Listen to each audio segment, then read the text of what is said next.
Yes YouTube, what is good? Hope you're all doing well. So this is an RCD 330 head unit installation. As you can see, I'm just skipping through the unboxing here because I guess what you all know what that looks like. As you can see, it's quite well packaged. I've got this from China, from AliExpress. So you can see it comes with the polystyrene and the plastic covering and whatnot. So you can see it's quite a slim unit. It's got a single DIN design on the back, but it's got a large touchscreen on the front, and it's got the connections at the back there.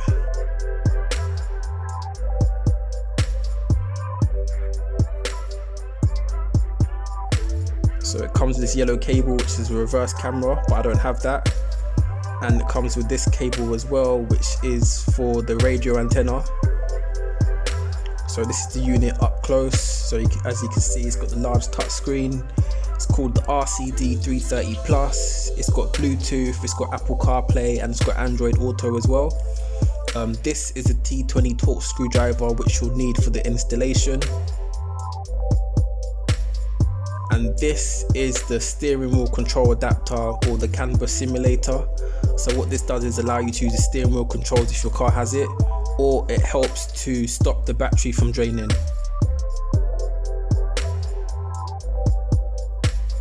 So you'll also need to pick this up as a separate item to the actual unit itself.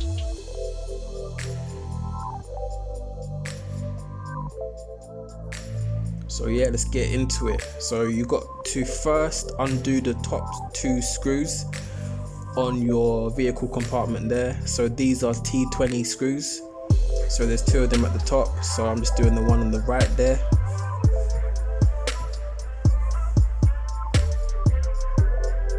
Make sure you just keep all the screws that you remove in a safe place, you don't lose them.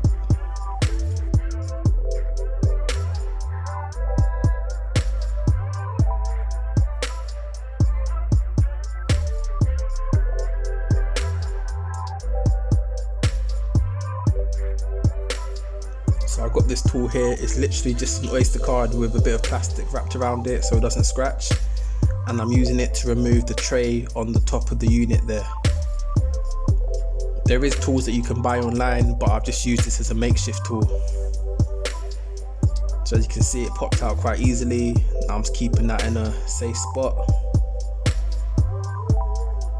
Now you want to remove the top part of the console using the tool again. You want to do it quite firmly, but be gentle as well, bearing in mind that it's plastic and it can split. So as you can see, I'm just removing this bit by bit.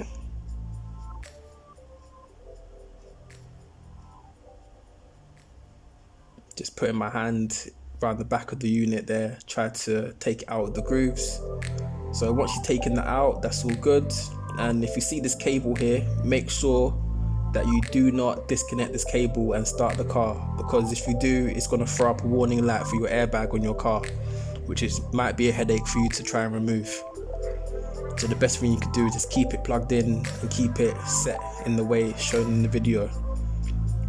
So now you got another pair of T20 screws to remove on the front panel there, one in each top corner.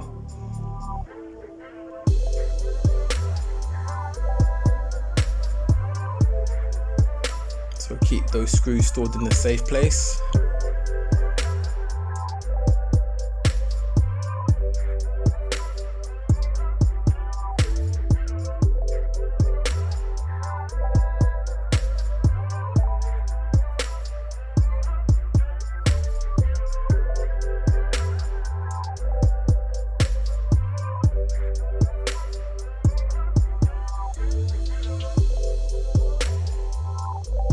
You want to get your makeshift tool ready again, and you want to go ahead and removing the front panel now. Just be gentle with it. Bear in mind that there are metal clips on the back of the panel which hold it in place, so just make sure, if you can look closely, you'll see those metal clips there. Make sure you don't lose any of those.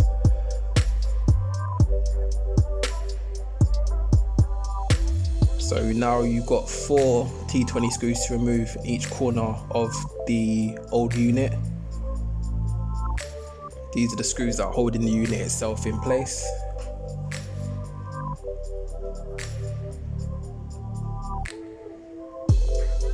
Again, just keep the T20 screws that you remove in a safe place because you're going to have to use them again.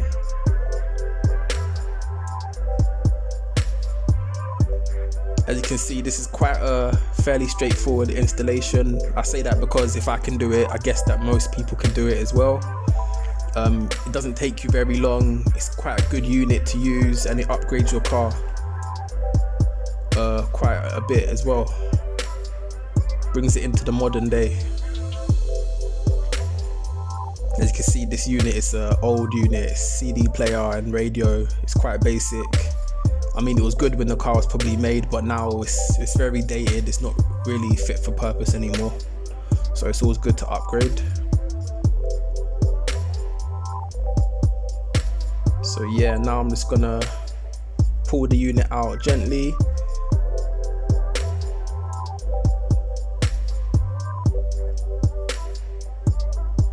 Bearing in mind that there's going to be parts I need to disconnect at the back.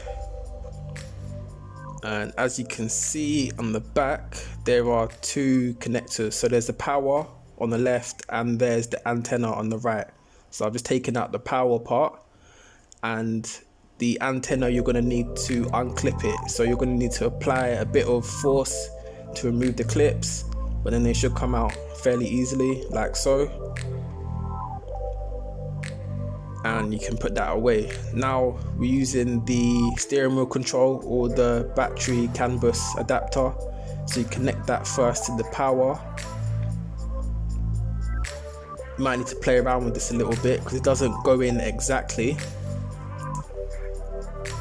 but eventually it does connect. And just to make sure that it works, I've just connected the power first to the unit, and I'm just going to turn the car on as well just to make sure that it works. As you can see, when I start the car,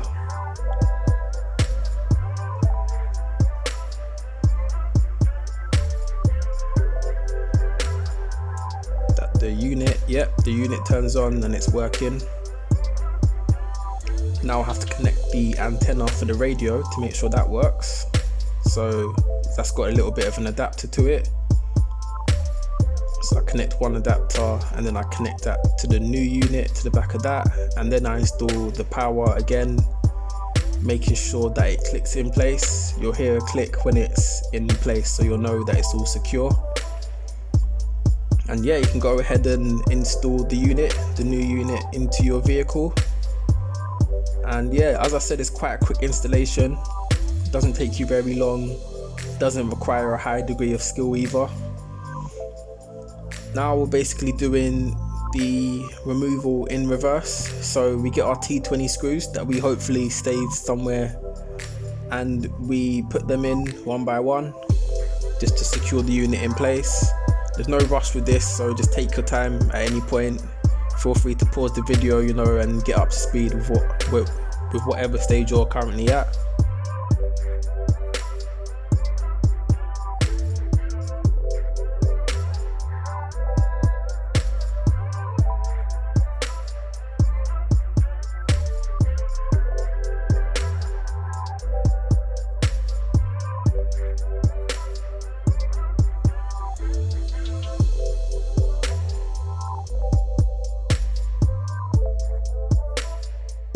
So there's a total of 4 T20 screws for this initial part here.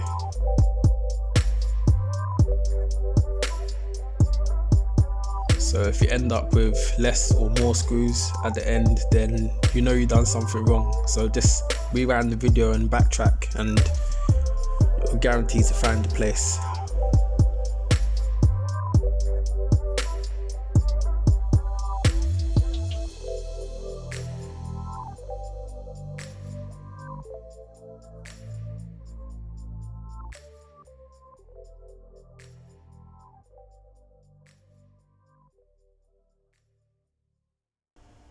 Just making sure I've got those metal clips for the front panel all connected. So now I can go ahead and put the front panel on, and that should really connect back in place quite easily, quite simply, like so.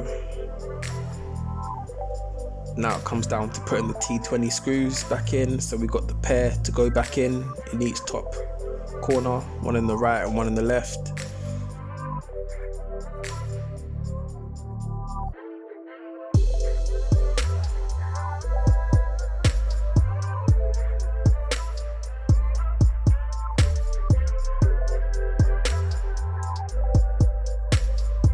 So that's all in place now, that's all fitted tight. Now we've got the top part where the vents are to go back in. So just make sure that you're lining it up properly with the grooves. Again, don't rush with this part because it is plastic, so it is susceptible to break.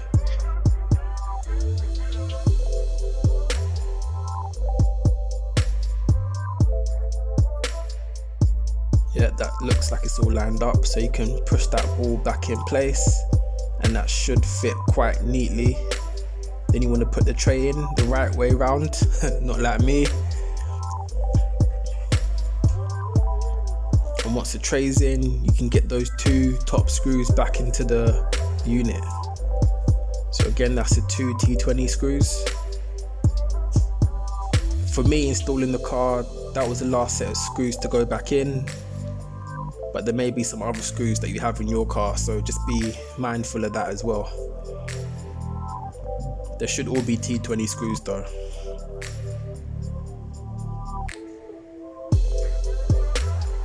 So yeah, as you can see, that's brought the age in the interior up to scratch. You know, it's a touch screen, Apple CarPlay, Bluetooth, aux. It's also got a memory card, but I haven't used memory card in a while. But yeah, Apple CarPlay is the main thing people want these days, and Android Auto and the Bluetooth. Thanks for watching, guys. Make sure you like, comment, share and subscribe if you like the video. And yeah, this is a different type of video, so let me know what you think. Peace.